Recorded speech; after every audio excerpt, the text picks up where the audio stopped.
Bien,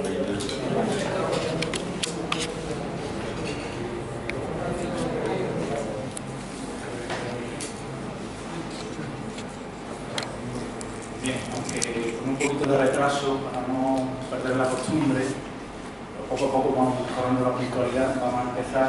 En primer lugar, daros las gracias por haber venido un viernes que además en el fútbol, como ya viene siendo habitual, por lo cual se simplifica la dificultad. Y dar las gracias también a quien nos acompaña hoy aquí en la mesa, que yo creo que es de sobra conocido, necesita poca presentación. Eduardo Garzón es ahora mismo uno de los referentes, uno de los bastiones que intelectualmente brilla por luz propia. Interviene con frecuencia, todos lo habéis visto, en La Sexta, en Cuatro, en fin, en un montón más de televisiones. Su currículum, si yo lo tuviera que leer, pues estaríamos aquí casi 40 minutos, nada más que leyendo cursos. Sintetizo brevemente, por no alargarme, en dos cuestiones.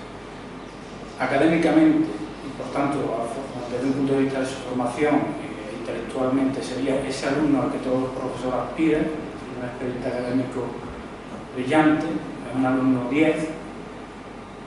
Además, es una persona afable, cercana, una disposición y un talante humano encomiable, digno de cualquier elogio. A ello se suma que además tiene una facilidad de palabra, una facilidad de trato. Quizás por eso es por lo que figuró una película, además en esta tierra por la todavía más cercana, con esto de que somos tierra de dragones y de Juego de Tronos y de dragonas incluso. Y además, si a eso se le suma la cara de buena persona que tiene, pues prácticamente es el hijo ideal que todo padre quisiera tener, y me debería decir que el yerno al que aspira todo suelo. Y sin más le cedo la palabra a él, que yo creo que va a ser mucho más interesante que lo que acabo de decir. Muchas gracias.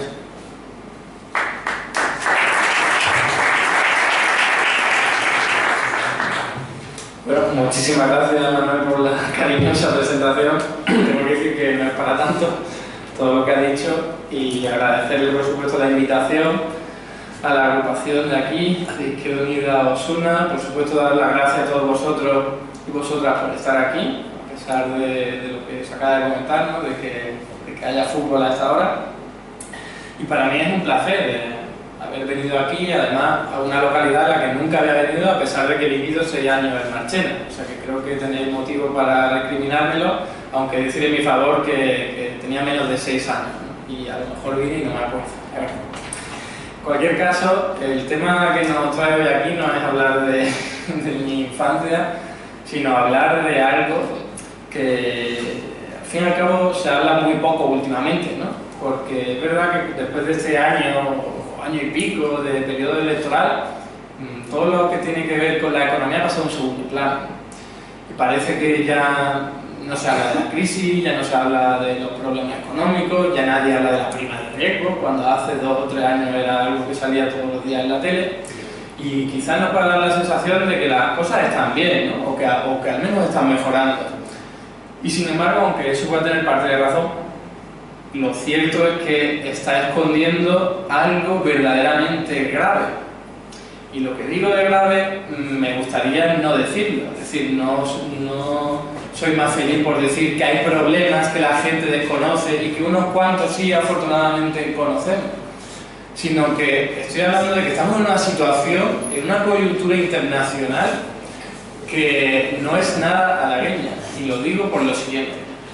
Cada semana que pasa hay un mayor riesgo de que haya una crisis internacional iniciada por el ámbito financiero más grave incluso de la que hemos vivido recientemente. Y diréis, ¿vale? ¿Cómo se atreve a decir algo esta persona, no? Pues bueno, porque me baso en estudios de organismos internacionales como el Fondo Monetario Internacional, como un banco de inversión como BNP Paribas, que no tiene nada de revolucionario ni de ser sospechoso de izquierda, o como organismo o como economista de premios Nobel, ¿no? Y lo que estoy diciendo tampoco es algo que sea muy difícil de ver, porque, vamos a ver, por decirlo de una forma muy sencilla, si en el año 2007-2008 tuvimos una crisis financiera que fue la segunda más grave de todo el siglo XX, después de la de 1929, y sabemos por qué fue originada, y es En resumidas cuentas, por dejar a las entidades financieras hacer lo que quisieran con el dinero de la gente y con el dinero que se creaba desde los bancos centrales.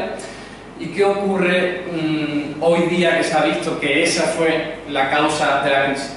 Pues la respuesta de la dirigencia, de los dirigentes internacionales, ha sido la misma.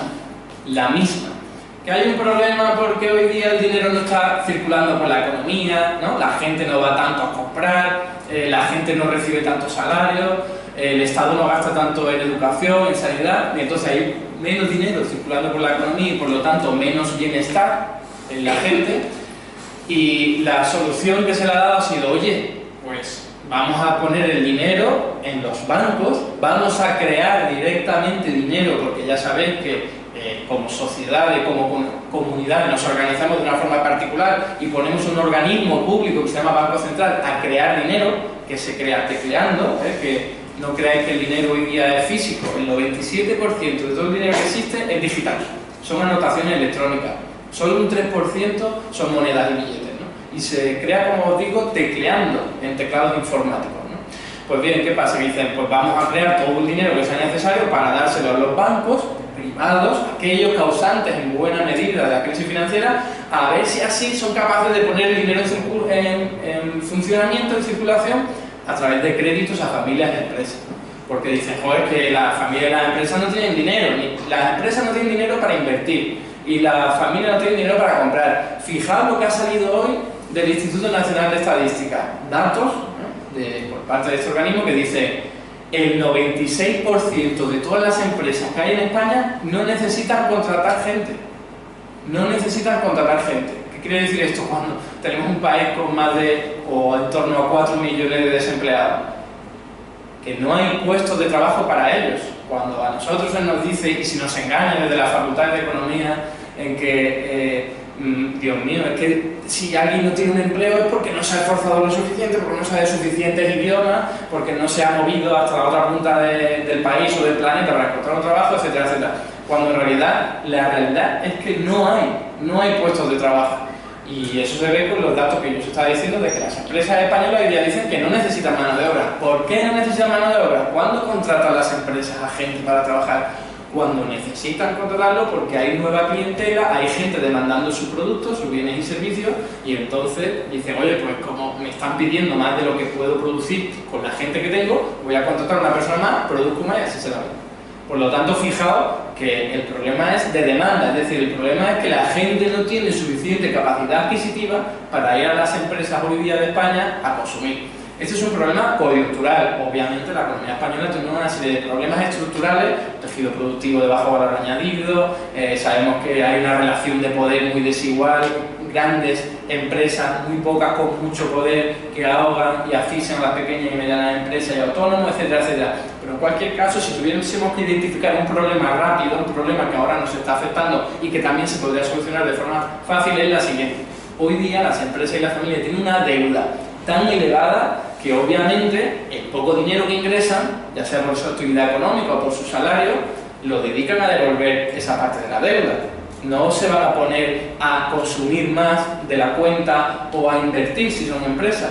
Lo que hacen con el dinero que llega es devolver parte de la deuda porque tienen mucha todavía por devolver. Ya desde el año 2008 estas empresas y familias muy endeudadas se están desendeudando, pero a un ritmo muy lento.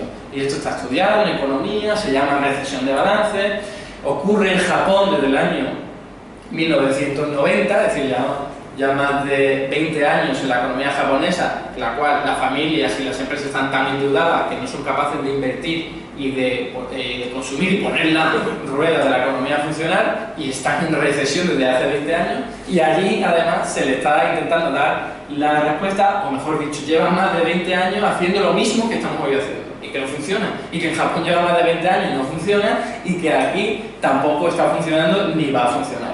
¿Por qué? Por lo que yo os estaba diciendo. La respuesta es, oye, la gente no consume y la familia no invierte en todo lo que sería necesario para que esta organización económica que tenemos salga adelante. Que se podrían pensar otros modelos alternativos y sistemas, etcétera, etcétera. Pero con el que hoy día tenemos, que se necesita dinero para que la gente consuma e invierta, no funciona. ¿Por qué? Porque la gente no tiene dinero. Porque el poco dinero que les llega lo dedican a devolver deuda, ¿no? Así que han dicho, oye, pues venga, creamos dinero de la nada, como yo os estoy diciendo, porque existe la capacidad de crear dinero y ponerlo a disposición de los bancos. ¿Qué ocurre? ¿Qué están haciendo con ese dinero los bancos? No lo están prestando un poco, pero no lo están prestando en cantidades suficientes o necesarias para que la economía se reactive a un nivel que pudiese generar algo de empleo y sobre todo, ya por no hablar de ese empleo precario que hoy día se genera, ¿no? Que no es ni más ni menos que la consecuencia de una reforma laboral, dos reformas laborales, mejor dicho, tres, del PSOE y del PP, que han deteriorado todos los derechos laborales, pero que viene explicado en última instancia por una tasa de paro tan brutal que, claro, yo si estoy trabajando y veo que fuera hay 4 millones de personas llamando a la puerta, yo le digo a mi jefe, por favor, bájame el salario, pero no me eche, porque no quiero que alguna de esas personas me arrebate el puesto de trabajo, porque siempre voy a tener sustituto y luego yo voy a tener muy difícil encontrar el puesto de trabajo, ¿no? Al fin y al cabo, la precarización del empleo se explica por eso, porque hay mucha gente que quiere trabajar y está dispuesto a hacerlo por cualquier condición, porque mejor cobrar 500 euros que no cobrar nada, o mejor trabajar aunque tengas que pagar, como hoy día ocurre, y obtener formación y mejorar un poco tu currículum, que no tener nada, ¿no? Entonces nos encontramos con esa situación. Pero como os iba diciendo, la solución que le han dado es, venga, vamos a darle dinero a expuertas, pero miles de millones de euros a los bancos de la eurozona en concreto para ver si les prestan el dinero. ¿Por qué no lo prestan en cantidades suficientes? Pues lo que he dicho ya, la gente está muy endeudada y entonces si tienen ya una deuda elevada que tienen que devolver, no van a ir a pedir nuevo crédito. Pero esto parece que los dirigentes europeos no se dan cuenta. Es falso, obviamente, si se dan cuenta, lo que ocurre es que quieren seguir que el ciclo económico funcione como siempre. Como siempre, ¿a qué me refiero con esto? A que el Estado o las instituciones públicas tienen la capacidad de crear dinero y darlo a la gente, ponerlo en funcionamiento a través de multitud de formas, Le puede dar una renta básica a la gente, o sea, dinero directamente monetario a la gente. Pueden crear puestos de trabajo y decir, oye, pues tú ahora vas a cuidar los montes o vas a dar clases de educación y te voy a dar un salario por ello, o pueden hacer cualquier otro tipo de cosa, pagar sueldos más elevados, mejorar los servicios de educación, de sanidad, de dependencia. Fijaos la cantidad de posibilidades que hay para inyectar nuevo dinero en la economía. Pero ¿qué pasa? Que eso se prohibió en los estatutos de la Unión Europea, de la eurozona concretamente, y lo que se diseñó fue una institución monetaria que dice, oye, sí, vamos a crear dinero, el euro, pero no se lo vamos a dar a los gobernantes, a los estados, para que lo pongan en circulación de la forma que yo os estoy diciendo, ¿no? Contratando a gente o haciendo inversiones, etcétera, etcétera. No, mucho mejor se lo damos a los bancos, que solo tengan la posibilidad de dárselo a los bancos privados, para que a su vez los bancos privados, con ese dinero que se crea de la nada y que al fin y al cabo es dinero público, lo utilicen para dar dinero a las familias, a las empresas, la gente obtenga dinero por esos créditos y, por supuesto, que es lo importante, los bancos privados hagan negocio con el tipo de interés que se paga. Porque el Banco Central Europeo hoy día está dando el dinero al 0% e incluso menos, que quiere decir que el Banco Central Europeo da dinero a los bancos y les paga por darle el dinero, y a su vez los bancos privados nos están prestando el dinero a nosotros, pues sí, a tipos bajos, pero están haciendo un negocio, están prestando entre el 1 y el 2%, pero fijaos que, hombre, yo también quiero ser un banco privado, ¿no? Que me den ahí dinero gratis, me presten dinero gratis y yo luego lo presto más caro, hago ahí un negocio. Con bancos privados, insisto, a partir de dinero público, bancos privados. Así está diseñada la eurozona y todos los países occidentales capitalistas que conocemos. Es una forma de hacerle el negocio a la banca. ¿Por qué? Porque se podría hacer de otra forma, como yo os estoy diciendo. ¿Cuál es el argumento que utilizan ellos? Que si le das dinero, o sea, si crea el Banco Central Europeo dinero y se lo da a los gobernantes, esto se van a pasar de madre y van a aumentar mucho el gasto público en educación, o incluso en defensa, o en sanidad, etcétera, etcétera. Entonces dicen, como son unos irresponsables y se deben a los votantes que van a querer, claro, cosas muy locas como que aumenten las pensiones, los salarios y tal, lo que hacemos es le quitamos esa posibilidad, esa herramienta, y se lo damos a los bancos privados, que son mucho más, según esta visión, mucho más responsables que los gobernantes políticos, ¿no? Y dice, no, es que claro, un banco, como está buscando hacer negocio, pues va a tener cuidado de a quién le presta el dinero y tal. Esto suena a broma, ¿verdad? Pero esto es lo que tenemos que estudiarlo en las facultades de economía y ponerlo en los exámenes si queremos aprobar.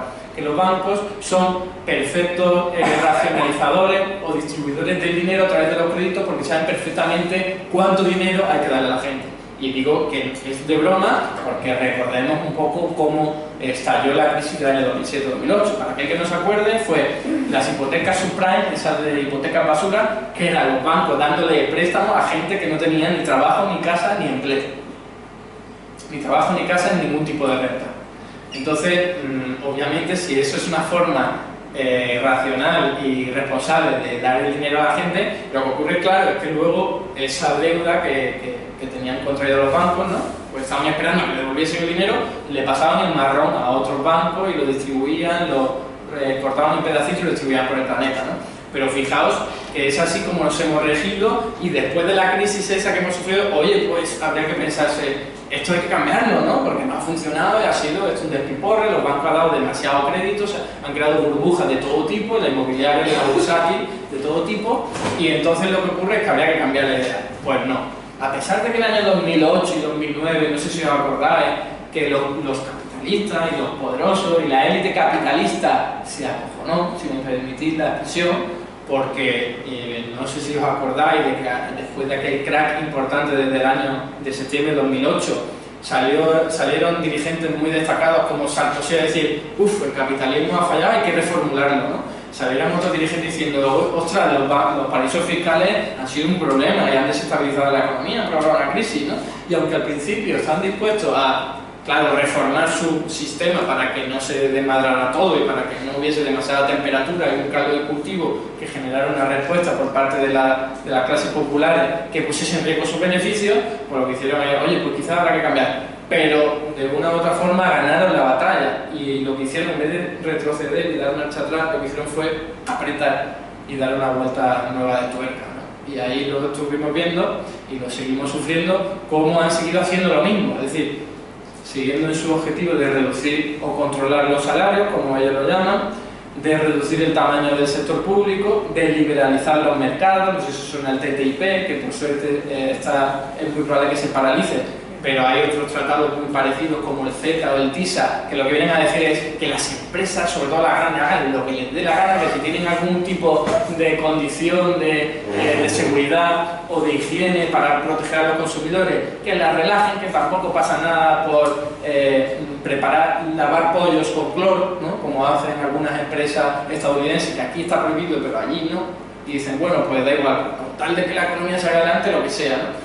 Y esos tratados lo que están intentando hacer es lo que yo os estoy diciendo, ¿no? Que las empresas puedan obtener beneficios y que la rueda esta económica salga adelante, ¿no? Y por último, como ya podéis imaginar, que los bancos pues sigan pudiendo hacer lo que quieran, porque total son los que mejor administran el dinero, ¿no? Entonces fijaos lo absurdo del asunto que es que hoy día los dirigentes europeos, como quieren seguir con este asunto y todavía no están preocupados porque el ambiente social esté tan elevado, aunque en Europa ya sabemos por dónde está saliendo este vapor, ¿no? Y esta bomba de olla express, que es por movimientos de ultraderecha sobre todo, ¿no? Sin embargo, lo que están haciendo es, vamos a mantenerlo, así que vamos a ponerle una multa a los bancos, que el dinero que le estemos dando, gratis, y a veces pagando, lo pongan en funcionamiento. Vamos a ponerle una multa.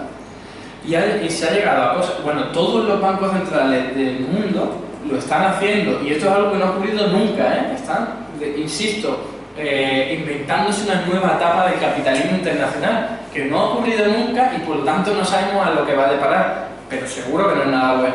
Porque fijaos que han ocurrido cosas tan raras y tan paradójicas, os vais quizá a llevar la mano a la cabeza, como que en Suiza, el gobierno suizo ha pedido por favor a los contribuyentes que paguen los impuestos lo más tarde posible. ¿Por qué? Porque al gobierno mantener ese dinero, que lo tienen que mantener en una cuenta bancaria y por lo tanto si lo tienen pagado tienen que pagar esa multa que os estoy diciendo, porque el gobierno tiene también su cuenta en el Banco Central y el Banco Central penaliza todo el dinero que no se esté prestando, le sale caro al gobierno. Entonces ha ido el gobierno y le ha dicho a los contribuyentes suizos, por favor, pagadme lo más tarde posible, que es que mantener el dinero me cuesta y tengo que pagar. Fijaos, algo tan absurdo como eso. Pues eso es a lo que estamos llegando hoy día, ¿no? Una situación totalmente incomprensible y que, como yo digo, no va a deparar nada bueno. Cuando yo decía, se están generando burbujas, etcétera, etcétera, ¿por qué lo decía? ¿Y a qué me refiero? Cuando se le da mucho dinero a los bancos, y los bancos lo tienen, es dinero que a ellos no les sirve, ¿no? Es decir, ellos solo tendrían beneficio o rentabilidad si ese dinero lo prestan o se lo dan a alguien para que luego pague con unos intereses, y al fin y al cabo los intereses son los beneficios, ¿no? Entonces los bancos están haciendo, joder, si la gente no nos está pidiendo crédito, por lo que yo os estoy diciendo, está muy endeudados, estoy hablando siempre en términos generales, luego obviamente hay gente que obtiene crédito, pero son muy pocos, ¿no? Entonces los bancos dicen, pues voy a obtener rentabilidad en lo único en lo que puedo obtener rentabilidad, que es en acciones. Me voy a la bolsa y digo, oye, pues mira, aquí hay empresas como Google, como Amazon, como todas estas que suelen defraudar impuestos a mansalva y que utilizan mano de obra semiesclava en otras partes del mundo, pues esas, ¿no? Pues con tal de que obtengamos beneficios, pues lo que sea, ¿no? Y entonces invierten, y lo que hacen es, claro, cuando tú estás metiendo mucho dinero en acciones, estás revalorizándolas, pero a un punto que no tiene ningún sentido con lo que en realidad una empresa como Facebook o como Amazon podría estar generando. Es decir, una burbuja. Cuando una empresa está subiendo su actividad en un 3%, pero la acción está subiendo un 40%, un 20%, que no tiene ningún sentido, eso es lo que se llama burbuja. Nosotros lo conocemos muy bien con los pisos, ¿no? Cuando los inmuebles suben a una velocidad que no tiene ningún sentido, eso es una burbuja y eso siempre está allá. Y no como alguna gente que dice, ay, vamos a esta burbuja, pues vamos a aterrizarla suavemente para que no haga daño. Eso no se ha visto nunca jamás en la historia, nunca. Todas las burbujas explotan, ¡pum!, y acaban de golpe en el suelo. Nunca se ha dado en la historia una burbuja que aterrice lentamente. Por lo tanto, todas estas burbujas que yo digo, que son en las acciones o también en la deuda pública, ¿no? Los bancos dicen, oye, pues todo este dinero, pues venga, pues compro deuda pública y bonos corporativos de empresa o bonos de Estado, y así lo que hago es obtener beneficios, ¿no? ¿De dónde, por cierto, salen esos beneficios? Pues cuando el Estado, para que el Estado tenga que devolver ese dinero, luego está ahí la Unión Europea diciendo, oye, recorta en sanidad, recorta en educación, baja los sueldos a los funcionarios, etcétera, etcétera. Y es todo para que al fin y al cabo la élite financiera siga haciendo beneficios, ¿no? Fijaos que nos engañan mucho con este tipo de cuestiones. Porque, por ejemplo, si yo ahora aquí os preguntara, oye, pues, ¿el déficit público es malo?, ¿no? Pues seguramente la mayoría de vosotros me diría, oye, pues sí, ¿no? Porque es que nos martillean todos los días diciendo que como tenemos un déficit público que es muy elevado, del 5% sobre el PIB, que eso es una barbaridad, porque no respetamos el 3% del PIB, que es lo que habría que hacer, etcétera, etcétera, ¿no? Bueno, sabéis que todos estos recortes que se le está pidiendo desde hace tiempo a los países para que lleguen a un déficit del 3% sobre el PIB, está respondiendo a una regla que no sé si sabéis cómo fue ideada, y lo podéis ver en internet, ¿eh? Una entrevista a un alto funcionario del gobierno de Mitterrand que reconoció que estaban reunidos en un consejo de ministros y llegó Mitterrand y dijo, necesitamos ya una regla sencilla que sea fácil de entender por la gente, pero que parezca seria, para que la gente, que limite el gasto público, ¿no? Y entonces la gente dijo, oye, pues podríamos poner un tope del déficit público en el 2% del PIB y que el Estado no pueda gastar más de eso, ¿no? Y entonces dijo Mitterrand, esta es la entrevista, dijo Mitterrand, un 2% sobre el PIB es demasiado estricto, eso es demasiado ahogo para los Estados. Dijo otro, oye, y un 3% del PIB, que además recuerda a la Trinidad. Dijo, perfecto, eso es una buena idea, ¿no? Y a partir de ahí se diseñó la regla del déficit del 3% del PIB que ningún país debe rebasar, ¿no? Y por eso es lo que están utilizándolo para recortar los gastos y aumentar el impuesto, sobre todo los regresivos, ¿no? Los que paga igual un indigente que cualquier multimillonario, ¿no? Fijaos que eso es una herramienta de dominación. Decir que el déficit público tiene que estar en un 3%, que no tiene ningún sustento científico ni ningún razonamiento académico detrás, eso es una estrategia para reducir el tamaño del sector público. Si tú reduces el tamaño del sector público, estás aumentando o dando más posibilidades de que aumente el sector privado. Es muy sencillo. Si yo soy el dueño de una clínica privada de salud y al lado tengo un sistema de sanidad muy fuerte, yo la voy a tener muy complicado para obtener beneficios, porque la gente se va a ir al sistema de sanidad pública. Pero claro, si yo lo que hago es recortarle la financiación y que ese sistema de sanidad pública acabe recortando y empeore las condiciones porque le recorta los derechos a los trabajadores, tiene menos materiales, las listas de espera son más largas, etcétera, etcétera, su gente que tenga dinero va a venir a mi clínica. Entonces yo estaré encantado como capitalista, como empresario que soy de la sanidad privada. Y eso es al fin y al cabo a lo que responde en última instancia todo esto. Cuando se dice, oye, que el déficit público hay que recortarle no sé qué, mandarinas es lo que hay que mandarle a esta gente a buscar. ¿Por qué? Porque no tiene ningún sentido. Fijaos que el déficit público no es nada malo per se. Os voy a explicar algo aunque pueda resultar contraintuitivo, pero insisto, estamos acostumbrados a escuchar muchos mensajes, nos repiten una y otra vez y nos la acabamos creyendo. Además, yo como condición de economista que ha pasado por la universidad, sabe perfectamente lo que es que te aparezca ahí un profesor y te diga esto es la religión verdadera, te la aprendes y no hay nada más que hablar. Cuando en realidad la economía es una ciencia muy plural, hay muchos enfoques, hay gente que entiende la economía de una forma, hay gente que la entiende de otra, pero las facultades nos adoctrinan. Llegan los profesores con sus planes de estudio y dicen esto es lo que hay que estudiar. ¿Qué es esto? Pues una economía que busca el beneficio empresarial y que le da igual que haya una desigualdad brutal en el planeta o en su país o que la gente esté teniendo unas condiciones de penuria en salario y en todo tipo de condiciones sanitarias, etcétera, etcétera, ¿no? Y no hablemos ya de la desigualdad de género ni de del deterioro medioambiental, por supuesto eso ni se toca, ¿no? Entonces lo que quiero decir es que con la economía se nos convence de que hay que hacer lo que a ellos les interesa. El statu quo donde hay privilegiados y esos privilegiados y poderosos lo que hacen es formar y dar una educación económica que es, por supuesto, beneficiosa para sus intereses. Y todo aquello que sea discrepar, eso lo ocultan, eso no le dan voz, porque obviamente pone en riesgo sus privilegios. Pues fijaos, como el déficit público ocurre eso. Déficit público es que el Estado gasta más de lo que ingresa. Pero un Estado que tiene su propia moneda, es decir, que puede crear la moneda, el dinero que utiliza, por ejemplo, el Reino Unido, Estados Unidos, Japón, todos los países del euro no pueden hacerlo porque España no tiene la capacidad de crear el euro, lo tiene el Banco Central, que además está en Frankfurt, en Alemania, ¿no? Pero, por ejemplo, el Reino Unido sí puede crear todas las libras que quiera, todas las que quiera. Es que no tiene ningún límite técnico ni financiero, ninguno. Y como os digo, además hoy día se crea el dinero tecleando. Por lo tanto, si al Estado del Reino Unido le dicen es que no tenéis dinero para financiar la sanidad pública, le pueden decir, mientras nos quede un solo dedo en la mano, podremos crear dinero, porque lo único que hay que hacer es teclear. Y fijaos lo que yo os estoy diciendo, el dinero hay que entenderlo como una forma de medir las deudas, los compromisos, las transacciones económicas. Es igual que en un partido de fútbol, cuando hay una persona anotando en el marcador los goles. Los goles es una forma de medir cuando la pelota entra en la portería, ¿no? Y hay una persona que dice, anda, mira, un gol, pues lo pone, un numerito. A que esa persona nunca va a decir, oye, que es que no tengo numerito para apuntar, espera que tengo que ir a recaudarlo, espera que voy a aumentar los impuestos para coger el numerito y ponerlo en el marcador. ¿A que eso no tiene ningún sentido? Pues lo mismo es con el dinero. El dinero es nada más que una herramienta, un invento del ser humano que está en la cabeza, que es para medir las transacciones económicas.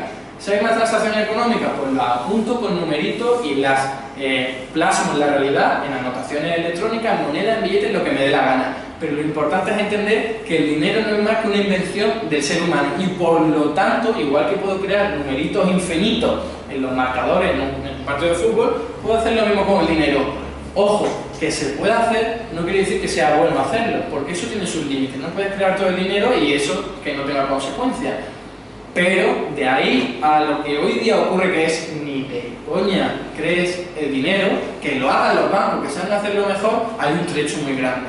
Y como yo digo, lo que hoy día se está pidiendo desde el Instituto de Premios Nobel, también desde el Parlamento Europeo, desde organismos internacionales de todo tipo, es que la Unión Europea, en vez de darle dinero directamente a los bancos, que los ponga de alguna forma en favor de la gente y de la familia, sobre todo las más necesitadas, de multitud de formas, como os decía al principio, a través de un dinero que le entrega directamente, a través de aumento de la educación pública, sanidad pública, etcétera, etcétera. no indefinidamente decir, oye, vamos a crear dinero y vamos a ponerlo en circulación, y en el momento que veamos que hay desequilibrio, pues intentamos dar marcha atrás o controlarlo de alguna forma, ¿no? Pero lo que yo quiero enviar como señal o como moraleja es lo siguiente: el déficit público no es ni más ni menos que, como el Estado está gastando más de lo que ingresa, lo que quiere decir es que está inyectando más dinero en la economía del que está detrayendo. Por lo tanto, cuando diga un 3% del PIB como déficit público, significa que estás creando dinero desde el Estado en un nivel del 3% del PIB. Pero podrías crear mucho más si lo necesita la economía, que esta es la cuestión. Y fijaos cuando se nos dice, oye, que es que el Estado tiene que recaudar el dinero de algún sitio. Para que veáis, os voy a contar una anécdota que siempre suele ser muy clarificadora, ¿no? Y es una anécdota que cuenta un economista estadounidense que trata estos temas, sobre todo monetarios, ver cómo se puede crear el dinero, etcétera, etcétera. Estaba él, como estadounidense, de visita por Italia, y en Pompeya también unas excavaciones, unas excavaciones arqueológicas, y el guía turístico pues vio una moneda de la época, ¿no? Y empezó a explicar, oye, pues estas son las monedas que el Imperio Romano tenía que recaudar a través de los tributos para luego ponerlo en funcionamiento para financiar cualquier tipo de campaña bélica o construir acueductos o cualquier gasto público que pudiera hacer, ¿no? Y le dijo el economista, oye, perdone, ¿y esas monedas que están ahí, de dónde salían? Y el guía dijo, bueno, pues las creaba el Imperio Romano, que tenía, o el organismo del Imperio Romano que tenía competencia para ello. Entonces el economista dijo, ¿y entonces por qué has dicho que el Imperio Romano las tenía que recaudar para luego gastar, si las creaba el Imperio Romano? Tú no puedes recaudar algo que todavía no existe porque eres tú quien lo crea, sino que primero el Imperio Romano tendría que crear las monedas, coger los materiales, los minerales preciosos y fabricarlo y acuñar moneda, luego ponerla a disposición de la gente de alguna forma y luego poner impuestos y recaudarlo, porque no puedes recaudar algo que no existe porque eres tú quien lo crea. Y le dijo el guía turístico, sigamos adelante, porque evidentemente no tenía respuesta para ello. Fijaos que lo que yo os estoy diciendo, aunque suene raro, es muy intuitivo. Cuando a nosotros nos dicen es que el dinero está ahí en la naturaleza, ¿no? Y entonces el Estado lo que tiene que hacer es recaudarlo, pero es que ese dinero está ahí porque el Estado, como autoridad pública, ha permitido, lo ha creado y ha permitido que esté ahí. Y lo ha puesto a disposición de, como digo, del déficit público, que significa echa más dinero a la economía del que detrae, y a través de los bancos privados, que también tienen la posibilidad de crear dinero, pero porque el Estado se lo ha permitido. Las autoridades públicas han dicho, venga, crea dinero y cuando necesites apoyo, yo estoy aquí detrás, con mi Banco Central Europeo, esperando todo el dinero que haga falta, dinero oficial. Por lo tanto, fijaos que no se puede entender el dinero si no es porque hay una autoridad pública detrás. Entonces, que no nos vengan con cuentos, que normalmente dicen, no, es que el dinero, por ejemplo, a veces, es que el funcionario le estamos pagando entre todos. Y le digo, hombre, porque ese funcionario nos está haciendo un servicio a todos. El de la panadería le paga el que compra el pan, porque es el beneficiado del pan y le paga. Cuando el funcionario está haciendo un servicio a todo el mundo paga. Pero no me vengas con un cuento, como dicen muchos, de que el dinero sale del empresario privado y acaba en el bolsillo del funcionario público. Eso no tiene ningún sentido. No tiene ningún sentido. El dinero lo crean las instituciones públicas para que funcione la economía. Entonces no proviene del empresario privado, que es quien está financiando la economía. Nos dicen, es que no podemos tener educación pública porque no hay suficientes empresarios privados generando renta y riqueza, ¿no? Como si fuesen Superman y superhéroes, ¿no? Porque además le hundes todo este planteamiento cuando le dices, oye, ¿qué pasaba en la Unión Soviética, por ejemplo? ¿O qué pasa hoy día en Cuba? Que casi todo era y es sector público. Entonces, ¿por qué dices tú que había que obtener esa renta y riqueza para financiar otras cosas? Y la Unión Soviética, con todos los defectos que pudiera tener, pasó desde un modelo económico de la Edad Media, feudal prácticamente, a ser una superpotencia que competía con Estados Unidos, la otra superpotencia. Por lo tanto, que no nos vengan aquí con cuentos de que no se puede organizar la economía de otra forma y generar renta y riqueza para la gente, ¿no? Entonces voy terminando con la idea esa que os quiero transmitir, ¿no? La primera y fundamental es la que yo como economista crítico tengo que ir diciendo siempre. porque lo he sufrido y porque veo a la gente que lo sufre. Yo cada año prácticamente estoy descubriendo nuevos engaños que recibí, por ejemplo, en la facultad. Y yo, cosas que yo al salir de la facultad creía como reales total, que no podía dudar de su credibilidad ni de su reflexión, hoy día me doy cuenta que eran verdaderas falsedades que se han ido creando, desarrollando y formalizando a lo largo de toda la historia para que nos creamos su cuento de cómo debe funcionar la economía. Y esto de la inflación, por ejemplo, es el más gravoso de todos, ¿no? Siempre nos han dicho, el sector público, si crea mucho dinero, provoca inflación, ¿no? Su lógica es, oye, pues claro, si ahora viene aquí el Banco Central Europeo y nos da dinero a todos nosotros, ¿no? Viene a esta sala y nos da dinero a todos nosotros, aparte de ponernos muy contentos, saldríamos a la calle y iríamos a comprar, iríamos a una tienda, a los bares, y entonces los dueños de los bares y de la tienda dirían, oye, joder, qué bien, ¿cuánto dinero está entrando? Pues como entra mucho dinero, la gente se lo puede permitir, voy a aumentar un poquito los precios de mi producto y así yo me aprovecho, ¿no? Y entonces el relato este dice, si eso lo hace todo el mundo, los precios suben en toda la economía, es inflación y ya te empiezan a atormentar de una forma histérica con los procesos hiperinflacionarios de Alemania, que todo el mundo tenía un montón de billetes para comprar un pan. Que eso no tiene nada que ver con lo que yo estoy diciendo de crear dinero, pero bueno, en todo caso, si queréis, lo podemos hablar luego. Pero es que ese relato, que parece tan intuitivo, es falso. Es falso por lo siguiente. Si ahora viene aquí el Banco Central Europeo y nos da dinero y nosotros salimos a comprar y le podemos preguntar a los vendedores de aquí, ellos no subirían los precios. Lo primero porque ellos ahora están deseando que entre gente en sus establecimientos, porque tienen menos ingresos y menos ventas que tenían hace 5 o 6 años. Entonces, si viene gente con dinero, se van a alegrar y lo que van a hacer es vender los productos que no podían vender porque no tenían suficientes clientes, quizás contraten incluso a más gente para satisfacer a la nueva clientela y no van a aumentar los precios porque se arriesgan a que nosotros nos vayamos a otro establecimiento que tenga los precios más baratos.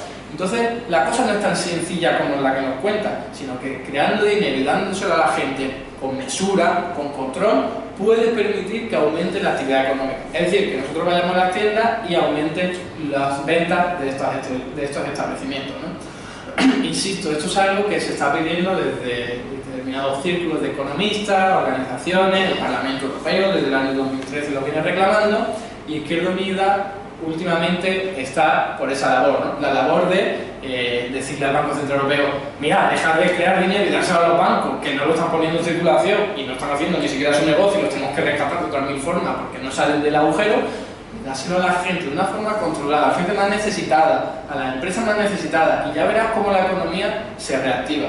Insisto, esto no es la solución a todos los problemas, alivia, pero en cualquier caso, como os digo, es una batalla que no nos van a permitir dar fácilmente porque estaríamos jugando con los beneficios de la banca, ¿no?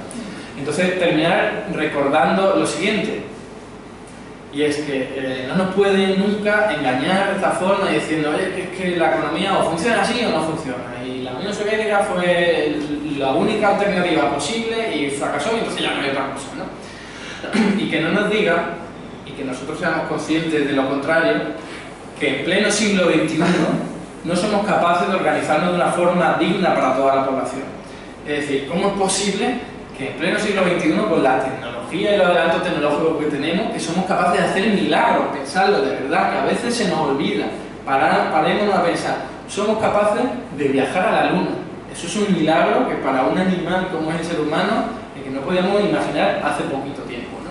Capaces de llevar robots al planeta para que exploren ahí los materiales. Somos capaces de viajar en nuestro planeta a una velocidad que no nos podíamos imaginar hace poquito tiempo. Capaces de comunicarnos en tiempo real, independientemente del lugar del planeta en el que estemos. Somos capaces de curar enfermedades que hasta hace muy poquito tiempo pensamos que eran totalmente incurables. Es decir, somos capaces de hacer milagros tecnológicos y a pesar de eso dicen que no somos capaces de garantizar un nivel de vida digno a toda la población. No solo eso, sino que tiene la cara dura de decir que tenemos que trabajar más y cobrar menos cada vez y vivir peor que nuestros padres y que nuestros abuelos.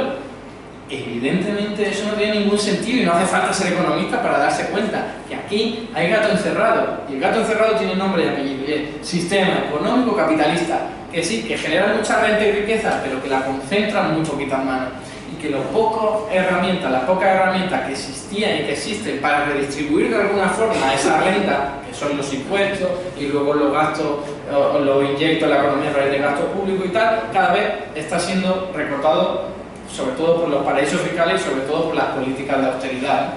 Los paraísos fiscales que logran que haya empresas que paguen menos de un 5% de todos los beneficios que tienen, o sea, paga menos impuestos Apple, por ejemplo, que un panadero o un obrero, y eso es totalmente inadmisible.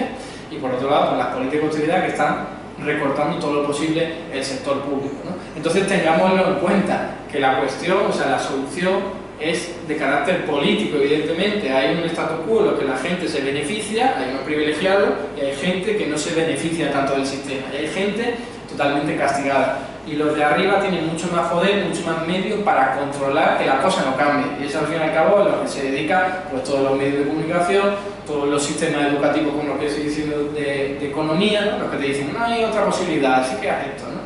Y otra multitud de artimañas que utilizan los poderosos. Entonces que nunca nos olvidemos, aunque yo sé que vosotros lo tenéis muy en cuenta, que el problema es de carácter político y no técnico.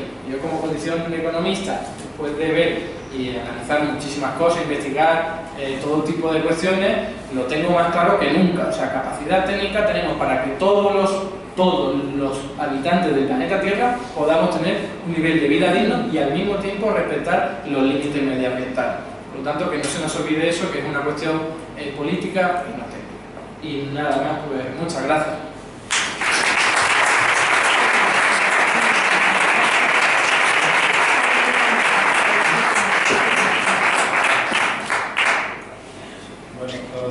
Si os parece, abrimos un turno de debate teniendo en cuenta que los tiempos son un poco complicados, que los trabajadores de la Casa de la Cultura están fuera de su jornada habitual y por tanto número de intervenciones en las que queráis, con preguntas precisas si es posible, para que Eduardo, con la misma precisión científica, para ser economista, explica y entiende, pero bueno, ha conseguido que soy humano, pero entiende los modos lo que sucede y nada más, o sea que voy a intervenir, pero tomo nota y voy cediendo la palabra a Patricia, Gregorio, Carlos.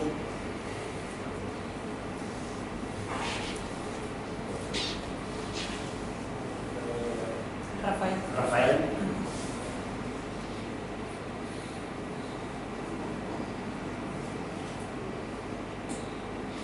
Y si alguien más no para romper el hielo.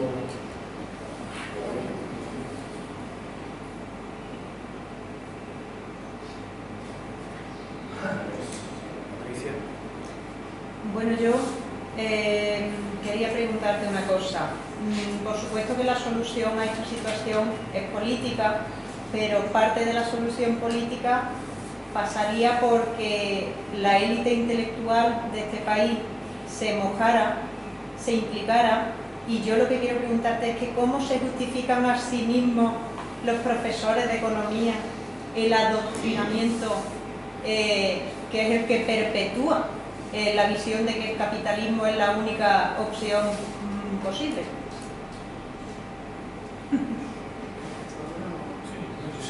Sí. Mira, yo te voy a dar mi opinión. Yo creo, y te lo digo porque además he estado reunido con gente del Fondo Monetario Internacional y yo cuando fui a la reunión digo, le voy a cantar las 40, le voy a decir que son unos salvajes que están empobreciendo a todo el mundo y tal. Vale, cuando llego allí me encuentro un tío, pues normal, no era un diablo, y que además tiene unos planteamientos en los que yo me di cuenta claramente de que él se lo creía, él no tenía una maldad, él como pieza de un sistema mucho más complejo, era al fin y al cabo un funcionario, un alto funcionario del Fondo Monetario Internacional, pero él todo lo que ha estudiado se lo ha creído y entonces él considera que la mejor forma de que vivamos bien a lo mejor es moderando los salarios, porque ha interiorizado una reflexión teórica que dice, si la gente se baja los salarios, vamos a vender más productos fuera, vamos a vivir mejor y entonces mejor para todo el mundo, ¿no? Y él me lo decía, dice, nosotros somos como médicos que identificamos una enfermedad y damos un tratamiento. A lo mejor el tratamiento duele, pero bueno, lo importante son los resultados, ¿no? Ellos lo entendían así. Él no tenía ni idea, por lo que yo escuchaba, de que tuviese interiorizado una lucha de clases, no tenía ningún joder, ninguna perspectiva política. Se piensa que el mundo es un problema como un cuerpo humano que hay que curarlo cuando está enfermo, ¿no? Entonces yo diferenciaría siempre, dentro de todos los profesores que adoctrinan, a los que no se dan cuenta, es decir, que han interiorizado, joder, que la mayoría de amigos míos que han salido de la facultad no tienen ni idea de este tipo de cosas. Han salido y cuando yo hablo con ellos dicen, a mí no me cuenten mi loca, porque esto es así, lo hemos estudiado, esto no venga con... Claro, ellos se creen que esa es la verdad. Y cuando aparece un chaval como yo diciendo cosas diferentes, o otra gente, ¿no? Que hay mucha gente que piensa diferente y por suerte se ha formado en otros canales, pues dicen, eso es mentira, eso no tiene nada que ver, porque si en un manual de economía pone esto, es esto, ¿no? Y luego, por otro lado, hay gente que evidentemente sabe muy bien lo que hace y sabe muy bien que todos estos políticos están defendiendo sus intereses, ¿no? Entonces, no sé si dentro de los profesores habrá ese tipo de personas. Eso sí que ocurre, pues, por supuesto, en el Fondo Monetario Internacional, la capa más alta, en la élite capitalista, los banqueros, la gente que sabe de qué va esto, ¿no? Los herederos del franquismo lo saben perfectamente, pero han logrado que su ideología sea la ideología de la gente sin que esta gente se dé cuenta, ¿no? Entonces yo creo que hay profesores que llegan ahí y dicen esto es así y se lo creen y dicen, joder, pues a lo mejor hay que bajarlo. Por supuesto hay profesores que se rebelan y conciencian a la gente y le enseñan otras formas de ver, si no nunca nadie se daría cuenta de que hay otras formas de pensar, ¿no? Pero yo creo que la mayoría sería eso, ¿no? Gente que lo ha interiorizado y que se piensa que eso está bien y que es lo único que hay y piensa que no está haciendo nada mal. Entonces esa sería mi opinión. Yo era sobre el tema del fondo de pensiones, que se nos está comiendo el coco siempre que el fondo de pensiones va para abajo, que las pensiones están en peligro, y hay quien dice que el fondo de pensiones lo está utilizando el gobierno para comprar bonos del Estado. Y sobre todo yo lo que tengo en duda es que por qué tanto los bancos prestando a los clientes no va una sola vez que no te digan, has visto un fondo de pensiones que ahora está muy bonito, que está igual. Yo creo que nos están intentando asustar con el tema ese de que las pensiones se van a acabar para que los bancos sigan con su negocio en el plan de pensión. Absolutamente. Mira, lo primero que has dicho es totalmente falso. O sea, no porque esto lo haya dicho, sino porque nos están inyectando la idea de que el sistema público se va a acabar y eso es su estrategia para que nos asustemos y vayamos a hacernos fondos privados, ¿no? De pensiones. Pero fíjate que lo que nos están diciendo es tan absurdo como lo siguiente. La hucha de las pensiones la creó el gobierno de Aznar en un momento en el que sobraba mucho dinero. Dijo, joder, pues vamos a guardar nuestro dinero en una hucha y así en el momento de vaca flaca lo usamos, ¿no?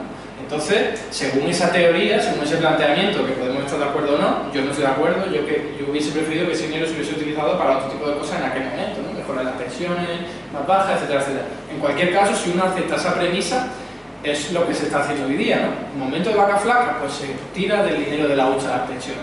La hucha de las pensiones es un dinero que está aparcado, ¿no? Que no es el dinero como el que se pagan las pensiones, sino que es un dinero extra. Entonces, si está ahí, pues se va utilizando. No pasa nada. ¿Que se acaba? No pasa nada. Si antes del año 2000 no había hucha de las pensiones, la hucha de pensiones fue algo extraordinario, que está ahí para acompañar a la seguridad social.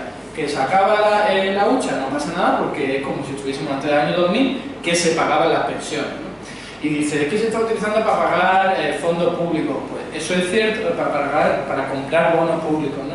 Eso es cierto, pero no es en absoluto preocupante, al revés. Es como si yo tuviese dos monederos, ¿no? Uno es el de la hucha de las pensiones y otro es el de la deuda pública. Digo, oye, pues aquí tengo dinero y aquí me falta. Pues paso el dinero de un sitio a otro. Y la gente se está vaciando la hucha, cuando eso es una anotación contable. Lo único que se hace es teclear que el dinero de aquí pasa al otro. Ya está, o sea, no es nada preocupante. Por supuesto, lo utilizan para atormentar a la gente. Si se está vaciando la hucha de las pensiones, esto es un drama, hay que pasarse a cualquier otro tipo de posibilidad de rentabilizarlo, ¿no? Y obviamente eso es una barbaridad. Yo ya digo aquí que nunca se van a dejar de pagar las pensiones. Por un lado, porque técnicamente puedes encontrar multitud de fórmulas alternativas para pagar las pensiones. Y lo segundo, por un carácter político. ¿Qué gobierno va a pegarse un tiro diciendo no voy a pagar las pensiones? Las pensiones siempre se van a pagar, lo que pasa es que las recortarán lo máximo posible, etcétera, etcétera, ¿no? Pero en cualquier caso, nunca van a estar en riesgo el sistema público de pensiones. O sea que quieren meter miedo para que nos pasemos al sistema privado, ¿no? Y por terminar, dice, es que el sistema privado es mucho mejor y más eficiente y tal. Tira, porque uno va a ver los datos y se da cuenta que desde el año 2001 en los últimos fondos de pensiones que ha habido un porcentaje muy alto en el que la gente perdió dinero, sobre todo a raíz de la crisis de 2007-2008. Luego, la inmensa mayoría, casi un 80%, obtuvieron una rentabilidad que es más baja que la de los bonos públicos o que la de la bolsa. Es decir, que si ese dinero, en vez de estar invirtiéndolo en un fondo privado de pensiones, lo inviertes en la bolsa, lo inviertes en plantar un manzano y a ver qué cosas te da, etcétera, etcétera, te hubiese salido incluso más rentable, ¿no?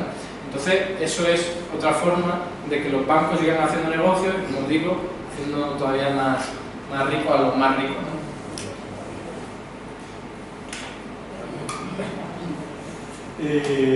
Ha estado comentando, bueno, pues lo que es la puesta en, digamos, en la calle del dinero por parte de las instituciones, ¿no? Y yo creo que eso hay dos cuestiones importantes que cada vez tenemos más perdidas, ¿no?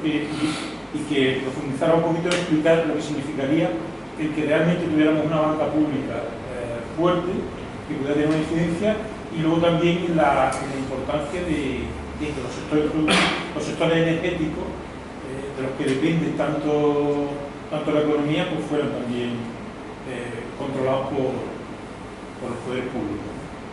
Claro, de hecho, es que se ve muy claro en el sector de la banca que no tiene sentido que sea privado. No tiene sentido, por lo que yo he intentado explicar en mi exposición, los bancos se les ha permitido o se les ha dado el privilegio de que creen ellos dinero privado, pero que siempre dinero propio. Cuando dan un crédito a los bancos, no están sacando el dinero de alguien que ha depositado el dinero y dárselo a otra persona. Eso es lo que nos explican en las facultades, eso es lo que parece intuitivo, pero en realidad es muy diferente. Cuando un banco da un crédito, lo único que hace es teclear la cantidad correspondiente en la cuenta bancaria del que recibe el crédito. ¿Que voy yo a pedir 1.000 euros? Pues el del banco lo teclea, 1.000 euros. Mi cuenta aumenta 1.000 euros. Ya está, no pasa absolutamente nada. Eso no podemos hacerlo ninguno de los que estamos aquí. Ese privilegio se le ha dado a la banca. Esos 1.000 euros, lo que me está diciendo el banco es: me comprometo a cambiártelo por euros oficiales del Banco Central Europeo cuando tú lo necesites. Entonces yo, cuando vaya a sacar dinero de mi banco, de mi cajero automático, el banco entonces tiene que hacerse con el dinero oficial, con el dinero del Banco Central Europeo. Y lo hace, pues eso sí, obteniéndolo por muchos canales. Pero fijaos lo que aquí está trascendiendo, ¿no? Que es que al fin y al cabo el negocio de la banca se explica porque hay un banco central detrás que cada vez que quiere, pues le da el dinero público, el dinero oficial, el que existe, los euros. Por lo tanto, un banco privado no puede funcionar si no hay un banco central, que es un organismo público detrás. No podría funcionar, a no ser que fuese de verdad un banco que lo único que hace es coger el dinero de alguien y prestarlo. Pero entonces podría hacerme como préstamo. Por lo tanto, ahí nos damos cuenta de que por naturaleza los bancos privados no tienen lógica que sean públicos, y nunca eran públicos, ¿no? A lo largo de la historia se veía claramente que lo lógico era que fuesen públicos. ¿Qué pasa? Que obviamente se privatizó, se dio a los amiguitos, y esos amiguitos que ya sabéis, cuando la lían parda, dando crédito a mansalva y haciendo barbaridades y poniendo en riesgo el sistema financiero, pues hay que rescatarlo. ¿Por qué? Porque muchos bancos son tan grandes que provocan desequilibrios importantes y pueden acabar con una economía, ¿no? Entonces, ese es otro motivo, ¿no? Si son capaces de desestabilizar la economía porque son bancos muy grandes y pueden afectar a todos, entonces que sea de todos, ¿no? Y eso es un argumento implacable y explicarían, y todo el mundo lo entiende, y hoy día hay un apoyo bastante importante, más de lo que creemos, por hacer pública la banca, ¿no? Hacer pública la banca, que no significa otra cosa, como no es lo que algunos piensan o nos critican, ¿no? Eso que hay los políticos ahí que utilizan tarjetas blancas. Eso son muy aprovechados, igual que en el sector privado, aprovechados, ¿no? que se aprovechan de su poder. Una banca pública es que en vez de prestar el dinero atendiendo a los beneficios que tú como banquero vas a obtener, prestas el dinero en función de las necesidades sociales, ecológicas o culturales que tenga tu comunidad. Entonces es un enfoque totalmente distinto, porque hoy día, os pongo un ejemplo, los bancos, que yo os he dicho, tienen mucho dinero, solo prestan a muy pocas personas, a muy pocas empresas. Pero es que hay empresas y autónomos que son totalmente solventes, que podrían recibir el dinero y poner en marcha su actividad y que les fuese muy bien y devolver el dinero y el banco le iría muy bien. ¿Pero por qué no les prestan el dinero? Porque cuesta mucho a los bancos ir a ese autónomo, auditarle la cuenta, ver qué actividad empresarial tiene, y ver si de verdad es capaz de devolverle el dinero. ¿Por qué? Porque son muchos autónomos y no tienen los bancos capacidad, es decir, les cuesta mucho llevar a gente a investigar si de verdad le van a devolver el dinero. Así que, por rentabilidad, los bancos dicen, voy a investigar a los peces gordos. Y a mí no me importan los chanquetes, que me cuesta mucho ir a ellos y ver si de verdad van a prosperar. Me voy a los peces gordos, veo si son rentables o no. Ah, el Corte Inglés, claro que es rentable, me cuesta muy poco auditarlo y voy a tener un beneficio brutal. Entonces, fijaos que la lógica cambiaría muchísimo. Nosotros, una banca pública, decimos que nos cuesta ir a investigar los chanquetes, pues lo hacemos, porque para eso nos hemos quitado de medio la lógica de la rentabilidad y vamos a ver la lógica incluso de la rentabilidad social, ecológica, cultural, como decía, ¿no? Y a partir de ahí utilizar la banca pública como un instrumento, pues no solo para redistribuir la riqueza, sino además para dar crédito a aquellos sectores económicos que más potencial tengan en términos económicos, en términos industriales, ¿no? Por ejemplo, la energía renovable. Oye, pues si necesitan financiación, vamos a dotarle de financiación en vez de estar aquí alimentando a la construcción y a la vivienda y a todo tipo de negocio inmobiliario, ¿no? Como se hizo últimamente, como todavía además se sigue haciendo, ¿no? Y con la cuestión de las energéticas, los argumentos son más complicados, pero van en la misma línea, o sea, son menos fuertes, pero van en la misma línea, ¿no? Por lógica, por naturaleza, el negocio eléctrico, por ejemplo, energético, debería ser público. ¿Por qué? Porque yo no puedo extraer de un pozo, o sea, no tiene sentido que de un pozo petrolífero vayan muchas empresas, ¿no? Y cada una construya una megaestructura para extraer el petróleo. Lo que tiene sentido es que nos pongamos entre todos de acuerdo, hagamos una estructura y nos repartamos los beneficios entre todos. Es decir, que sea público. Esto es lo mismo que ocurre con la red eléctrica, ¿no? No tiene sentido que cada empresa cree un conducto, ¿no? Una red de conductos para llevar la energía y de cableado y tal, para llevar energía a todas las casas. No tiene ningún sentido. Lo suyo es que se haga solo una red, ponernos todos de acuerdo y de esa red haya beneficios públicos, ¿no? Pero bueno, evidentemente ya sabemos que hay interés económico, es un sector muy, muy rentable. O sea, si hay estudios que dicen que estamos perdiendo en torno a 80.000 millones de euros al año, 80.000 millones de euros al año, que es casi el doble del déficit público que hoy día tenemos por la factura energética, muy elevada, la segunda más alta de toda la Unión Europea, simplemente para hacerle negocio a esa élite, que sería muy fácil cambiar el sistema y bajar los precios, ¿no? Pero obviamente hay intereses económicos detrás y van a impedir por todos los medios que podamos hacer público ese sector. Rafael. Sí. Mi pregunta va a ser los paraísos fiscales. Sabiendo que el paraíso fiscal se utiliza para evadir impuestos, ¿los gobiernos no tienen capacidad para regular o incluso para eliminar los paraísos? Mira, sí, tienen capacidad para ponérselo difícil. Tienen capacidad para ponérselo difícil. Otra cosa es que haya voluntad política por parte de un gobernante para hacer eso, ¿no? Pero partiendo de que lo ideal sería, sin duda, que todos los gobernantes se pusiesen de acuerdo y dijesen, pues los paraísos fiscales fuera y no vamos a operar con ellos, ¿no? Si todo el mundo se pone de acuerdo, pues nadie corre el riesgo de, si no me beneficio yo, se van a beneficiar todos y a mí me echan del juego, ¿no? Que es hoy día el argumento que impera, ¿no? Por ejemplo, dicen, es que si España ahora anula los negocios con los paraísos fiscales, las empresas españolas o las que están extranjeras pero que están en España van a irse a otro sitio para utilizar paraísos fiscales. Eso tiene una parte de verdad y otra de mentira, ¿no? Lo primero es entender que si llegásemos al gobierno mañana, podríamos hacer lo siguiente. Toda empresa que tenga una sucursal o una base en un paraíso fiscal no va a poder seguir operando en nuestro territorio. La medida más drástica que podrá ser, medidas intermedias, como la de, pues, toda empresa que hoy día opere en nuestro territorio y que tenga una sucursal o una base en un paraíso fiscal, va a pagar más impuestos, o le vamos a retirar la licencia, o vamos a, etcétera, etcétera, etcétera. Se pueden hacer muchas cosas de eso, y lo que está haciendo es legislar para eso están las leyes, ¿no? Para que efectivamente no se utilicen los paraísos fiscales. Solo lo estaremos consiguiendo con las empresas y sobre todo con las empresas que hoy día están registradas aquí. Mejor dicho, con las que tienen su base aquí y no se pueden cambiar. Porque claro, ese argumento es muy simplón. El de, tú subes los impuestos a las empresas y se van todas.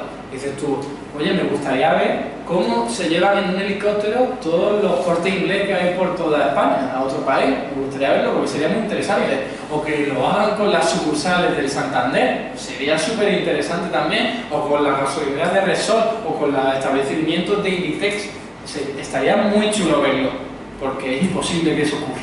Porque necesitan que estén aquí su negocio.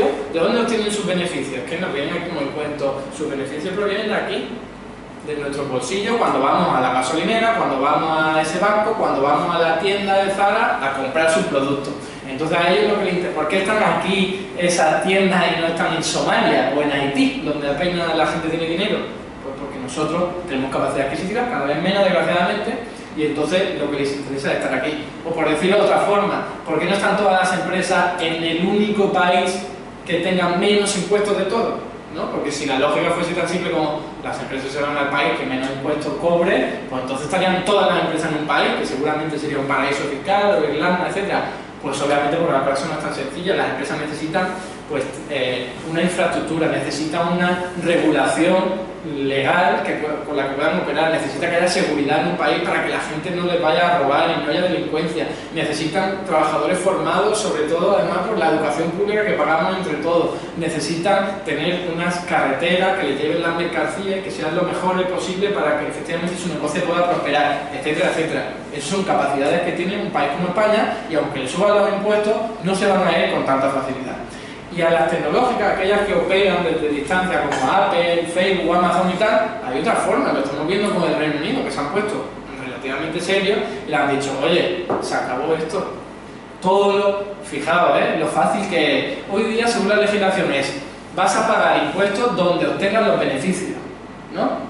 Entonces la empresa dice, en su contabilidad dice, los beneficios los estoy obteniendo en Irlanda, pero todos los Apple que tiene la gente aquí, los iPhone y tal, no hemos ido todos a Irlanda y no hemos traído, ¿no? Según su cuento, ¿no?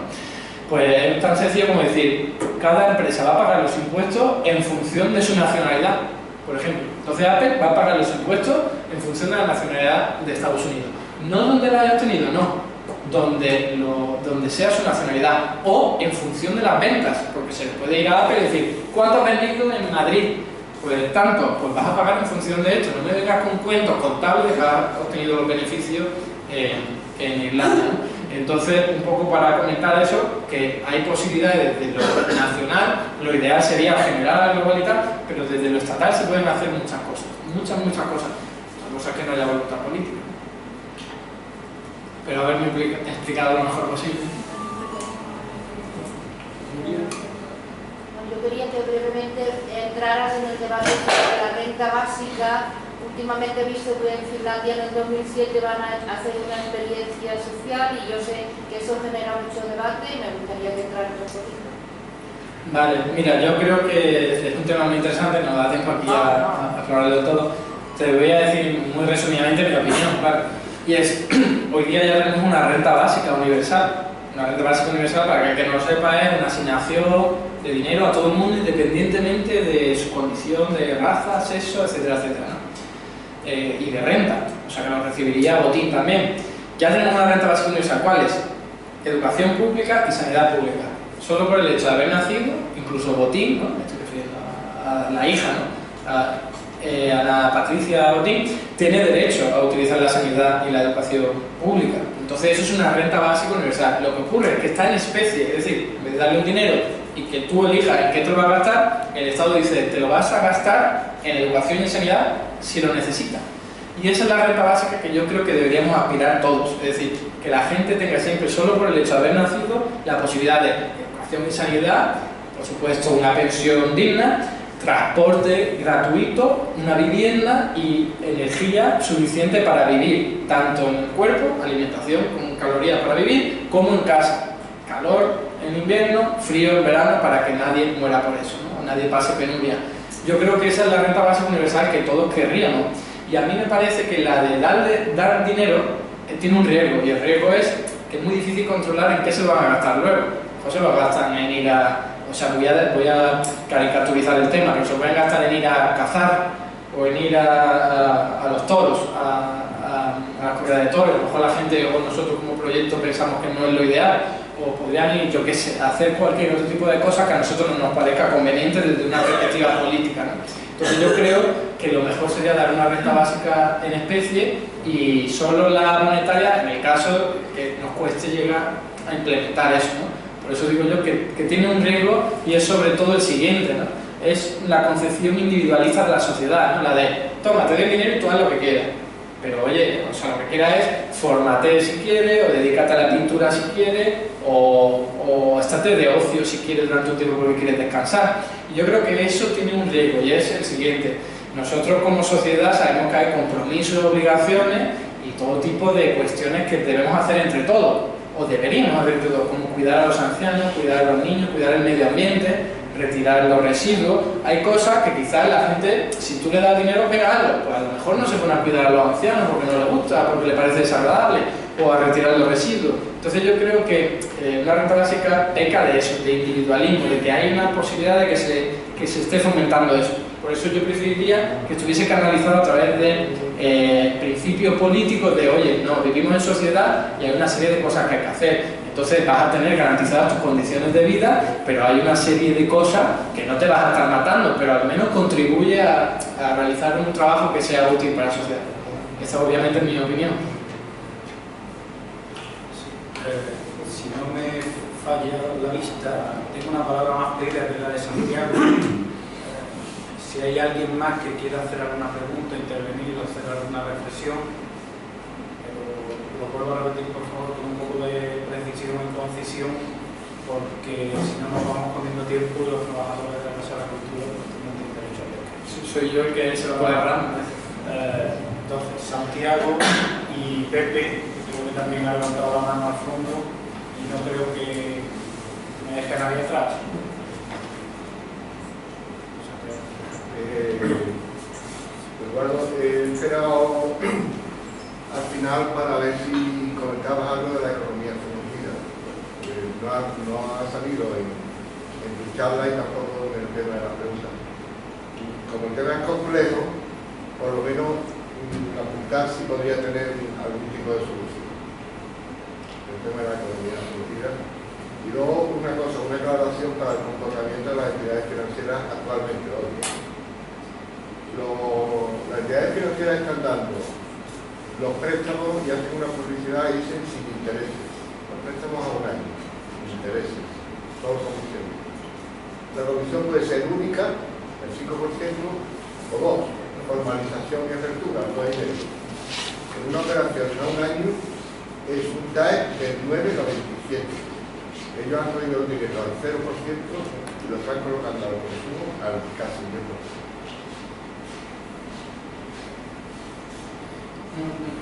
Ya veis cómo se aprovechan los bancos y sobre todo ahora que tienen menos competencia, ¿no? No se olvida la inmensa mayoría de las cajas de ahorro y además el Banco de España está ahí ayudando. Voy a poner otro ejemplo que fortalece lo que acaba de decir el compañero, y es que los bancos, cuando los bancos necesitan financiación, deberían hacer lo contrario de lo que hoy día están haciendo, ¿no? Si necesitan que nosotros vayamos a depositar el dinero en sus cuentas, en sus sucursales, lo que deberían estar haciendo es ofrecer tipos de interés en los depósitos altos para atraernos, para que nos guste esa idea y que entre ellos compitan. Y cada uno de ellos, pues yo quiero que te traigas el dinero aquí, sí, que te ofrezco más que el otro banco, ¿no? Pero eso obviamente no lo está ocurriendo ahora. ¿Por qué? Porque hay un pacto implícito que además se ve en las circulares del Banco de España, que el Banco de España dice, y no es su competencia, es la del Banco Central Europeo, pero el Banco de España dice, mantener los depósitos bajos, ¿eh? No empecéis aquí a pelear entre vosotros, que entonces sí que es una sangría, ¿no? Que es un principio lógico en el capitalismo, competencia entre la gente para ofrecer el mejor servicio a los clientes, ¿no?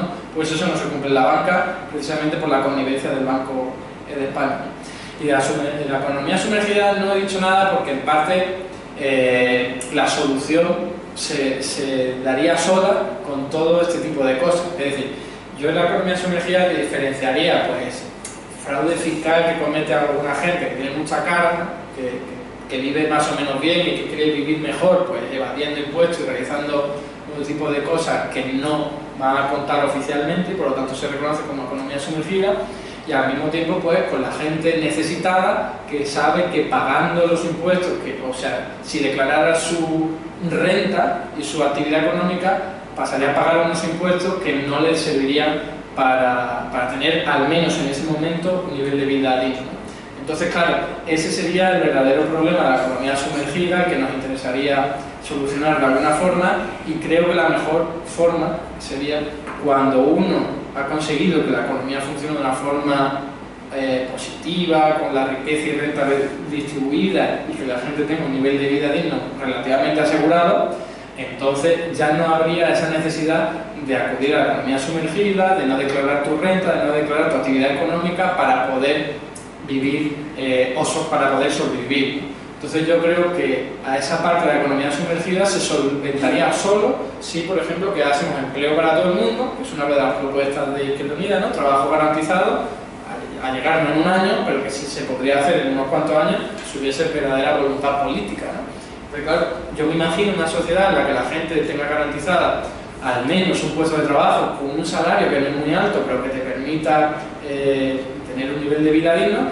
Entonces esa persona probablemente no recurriría tanto a la economía sumergida, que a lo mejor sí, pues no lo sé, pero yo creo que al menos una forma de abordar ese tema sería por ahí. Por eso tampoco lo pongo en la picota, y bueno, también he de decir en mi favor que no se puede hablar de todo en media hora o en 40 minutos. Bueno, ni en un día. Creo que un poco la renta básica, porque antes han entendido el banco como público y el dinero como debería ser público también, y que los ciudadanos deberían tener acceso al dinero sin ningún tipo de interés. Y estoy de acuerdo con lo que has dicho en parte con la renta básica.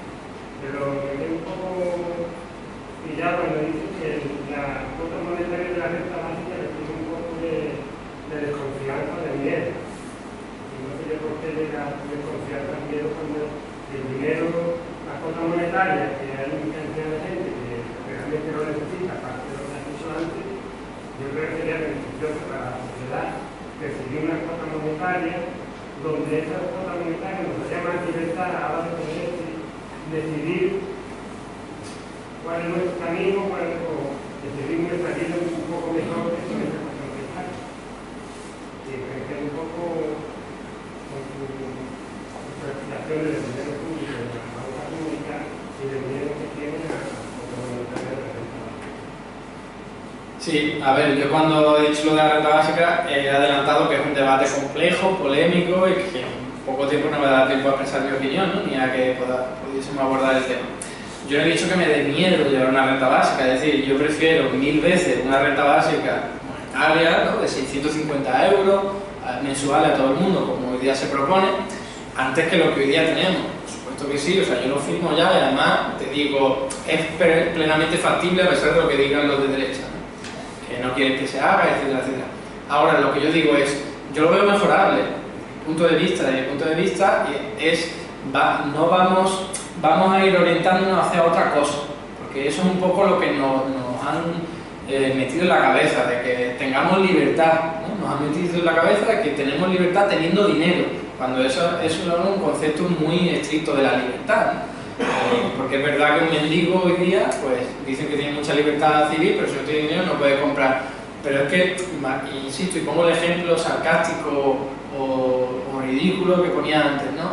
Si actualmente le da el dinero a la gente, pues se lo puede gastar en lo que quiera y a lo mejor ya con ese dinero no contribuye en realizar acciones que entre todos deberíamos contribuir, simplemente porque como comunidad política hemos decidido que hay una serie de obligaciones que deberíamos tener. Por ejemplo, lo que yo decía antes, cuidar a los niños, cuidar a los ancianos. A lo mejor, o sea, yo no sueño con una sociedad en la que la gente diga, pues yo no quiero cuidar a un anciano y voy a hacer con la renta básica que se me da, me voy a poner en mi casa solo a pintar porque es lo que me llena. Yo esperaría una comunidad, un futuro en el que esa persona pudiera hacer eso en su tiempo libre, que esperemos que sea lo más amplio posible, con vacaciones, con una jornada laboral pequeña, pero que contribuya a realizar una serie de servicios y de trabajo totalmente necesarios para nuestras comunidades, que deberíamos hacerla además entre todos. Insisto, lo de cuidar a ancianos, cuidar al medio ambiente, retirar residuos, etcétera, etcétera. insisto, esta es mi posición, mi punto de vista, pero en absoluto tengo miedo de la renta básica, lo veo mejor que otras cosas. Lo que no he entendido bien es el enlace con la banca pública. El dinero debería ser público, no privado. Que eran los estados, no lo hicieran a empresas privadas, a los bancos privados, ese dinero. Para que el ciudadano tuviera no lo que estuviera más haciendo, sino que siempre recibiera más bienes de ese dinero, ¿no? Claro, pero yo, por ejemplo, la alternativa que propongo a renta básica universal es, por ejemplo, trabajo garantizado. Es decir, que la gente que quiera pueda trabajar, pero para eso necesita financiación también. Es decir, yo lo que propongo es que con una banca pública o con el Estado, el Banco Central Europeo, dando dinero, en vez de dar el dinero a la gente en la mano, en su bolsillo, para que haga lo que quiera, se la dé al Estado para que el Estado financie programas de inversión. Y cuando yo vaya a trabajar, en lo que sea, por ejemplo, cuidado de ancianos, luego el Estado me pague a mi dinero, por supuesto sin intereses, a través de una banca pública o directamente en mi cuenta bancaria, pero que no sea solo dar dinero sin contraprestación como se propone de la renta básica universal, sino que sea a cambio de algo que contribuya a mi labor que debo hacer en sociedad. Por supuesto, insisto en mi punto de vista. Claro, pero de esta manera también a las empresas que ganan dinero, también hay que exigirle esa labor social que no la hacen. Por supuesto. Creo que un debate interesante, pero me toca el papel ingrato de, no digo ponerle fin, porque si queréis, la organización va a continuar, vamos a echar un rato ahora afuera, tranquilamente, y quisiera terminar agradeciéndole a Eduardo muchísimo su presencia hoy aquí, A vosotros, realmente, y se lo agradezco colectivamente, aunque la traduzco individualmente, agradezco los argumentos, agradezco las razones, pero sobre todo también le agradezco la templanza. Eso permite afrontar, por lo menos creo que nos va a permitir afrontar los momentos complicados que nos van a tocar vivir. Agradezco también su serenidad, su tranquilidad, agradezco su punto de vista heterodoxo, porque eso nos permite no comulgar con las ruedas de molino que nos tenemos que a veces que pagar, y sobre todo agradezco también el optimismo, la voluntad y la creatividad, porque eso también nos permite no perder de vista el objetivo final, que es un mundo, una sociedad más justa, más libre, más sabia, con más rigor y con más profundidad. Muchísimas gracias.